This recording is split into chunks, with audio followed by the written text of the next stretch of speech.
जो हमारे लिए बहुत ही आवश्यक है, वो भी आज के इस दौर में जब हम तमाम संघर्षों और तमाम स्थितियों के बीच जूझ रहे हों, लड़ रहे हों, चुनौतियों का सामना कर रहे हों, रोजगार के अवसर तलाश रहे हों और अपने को एक मजबूत कड़ी मानकर चल रहे हों, ऐसे में इस तरह का आयोजन और भी महत्वपूर्ण हो जाता है। दिव्यांग होना कोई अभिशाप नहीं है, यह हमें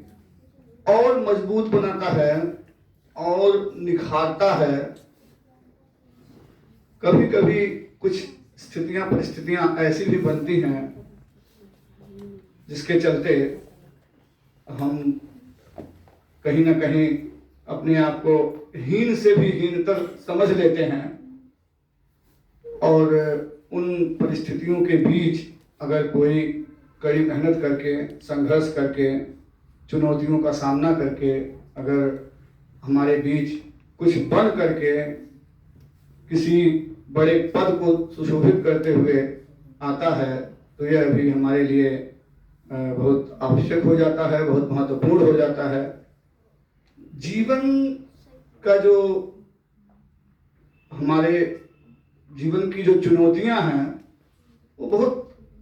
कहने के लिए कठिन हैं, लेकिन अगर हम उसे आसान बनाना चाहें, उसे सहज बनाना चाहें, तो अपने कर्मों से, अपने वाणी से, अपने चुनौतियों से, अपने संघर्षों से उसे सहज बनाया जा सकता है, उसे आसान बनाया जा सकता है। और दिव्यांगता सिर्फ हमारी ही नहीं, देखें अगर तो सामान्य व्यक्ति भी कहीं ना कहीं दिव्यांग है। ऐसा नहीं है कि हर कोई अपने आप में परिपूर्ण है, सबके भीतर कुछ न कुछ कमियां हैं, बस उसे समझने की ज़रूरत है, उसे देखने की ज़रूरत है, उसे महसूस करने की ज़रूरत है।